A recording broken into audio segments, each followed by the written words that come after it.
Meron po akong dinadala dahil sa ang aking kapatid ay namayapa na. Nung isang araw, siya ay namamahinga na. Ito ay isang patotoo sa buhay ko na ang kapatid kong ito ay sa simulat sa pool nang ako'y nasa denomination church pa, ay nandoon sinikap ko na siya ay mabahagi na ng salita ng Panginoon. At siya po ay nakasama natin dito ng maraming beses. Kaya, pagamat naroon, may guilty feelings pa rin ako, parang marami pa rin akong pagkukulang na hindi ko nagawa sa kanya. Kung makikita ko sa inyo, ang upuan nito ay isang alaala. Tuwing nakikita ko kanina, natitig ako, siyang may gawa nito, ang upuan nito. Kaya siya ay naging bahagi ng iglesyang ito. Dangan lang, sabi nga, meron tayong mga karakter na para ba tayong mga diamante na rough diamond. Alam naman natin, ang diamond ay nag-uumpisa sa carbon, isang maitim na bagay.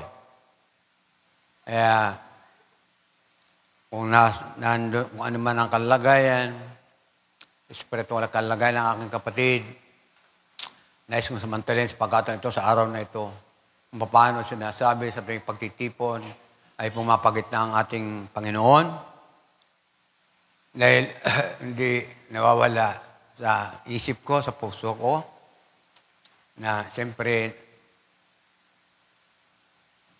natural yun, iisip natin yun eh. Parang guilty ka.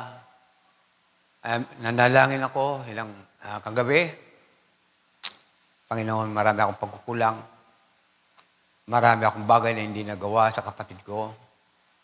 Kaya mga minsan, iniisip ko si Brother Ryan, nang pumunta sila sa Samar, kinatagpo niya ang kanyang uncle, ng kapatid, Brother Ding. Doon ako hangang-hanga, parang hindi ko nagawa ito sa kapatid ko. Pero alam ko na meron akong nagawa.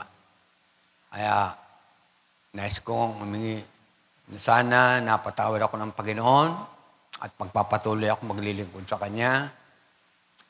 Sa kabila ng lahat, anumang kakailan meron ako, sisikapin ko ito. Kasi, yun nga ang nagpapagulo sa isip ko mamaya, pupunta ko mamaya. Siyempre, nakaratay na, nandun na siya sa punerarya. Alam ko ang Panginoon, pakikinggan ako ngayon, pagkakataong ito. Sana, Panginoon, patawarin mo ako. Patuloy mo po akong hubugin, tulungan, sa marami pang bagay na kakaharapin ko sa iglesyang ito. Yun ang aking patotoo, nagawa ko yun minsan sa Kanya. Nung huling sandali na kami na magkita, ang sabi ko sa Kanya, dahil siyempre, iba naman yung tinitirahan niya, doon sa pamilya niya, sabi ko, wala ka na ibang gagawin kasi may sakit na siya. Sabi ko, ang dapat mong gawin ngayon ay kaharapin ang katotohanan na ang Panginoon tanging magbibigay sa iyo ng kaligtasan na ikaw ay matanggap sa kabilang buhay. Alam ko naman na nakikinig siya sa aking sinasabi.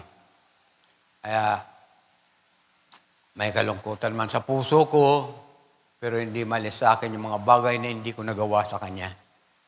Ganun talaga tayo. Minsan, yun nga, napakinggan ko yung pangaral ngayon, hindi pa tayo lubos. Pero alam ko ang Panginoon ay patuloy na nagpapahinuhod dahil nais ng Panginoon na dumating tayo sa punto ng ma-purify nga naman talaga tayo. Dahil sabi sa kasalutan, bilang nag-start tayo, nagsumpisa tayo sa maitim na bagay at sa huling pagkakataon bago dumating ating Panginoon, maraming papuputiin. Kaya maraming salamat po, Panginoon. Nawa, Panginoon, ako'y mapatawad mo. Maraming salamat, yun po ang aking patotoo.